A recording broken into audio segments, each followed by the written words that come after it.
వ్యక్తిగతంగా చెప్పండి, ఎవరైనా చేశారా? అసలు మనల్ని పట్టించుకునే నాదుడే లేకుండే మళ్ళీ 12% రిజర్వేషన్ కూడా చేస్తున్నారు. ఈ రోజు గ్రామాల డెవలప్మెంట్ కావాలంటే ఏదైతే గ్రామ పంచాయతీ చేస్తున్నారో దానివల్ల మన గ్రామాలు బాగుపడతాయి, మన జీవితాలు బాగుపడతాయి. వాస్తవంగా మనము ఎంతో చదువుకొని కూడా వెనుకబడి ఉన్నాము.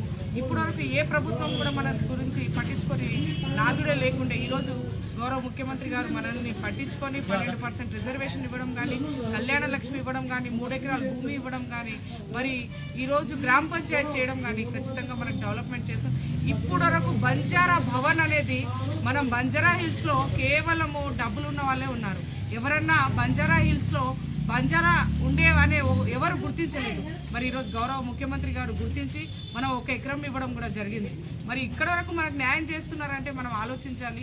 వాస్తవంగా ఎక్కడన్నా కొంచెం పొరపాటు జరిగితే ఖచ్చితంగా గౌరవ ముఖ్యమంత్రి గారి ముందు దృష్టికి తీసుకెళ్తే ఆ వాళ్ళకి కూడా ప్రాబ్లం సాల్వ్ చేసి ఆయన ముందు తీసుకెళ్లడం జరుగుతుంది. వాటర్ గ్రేడ్ కూడా పెట్టడం జరుగుతుంది.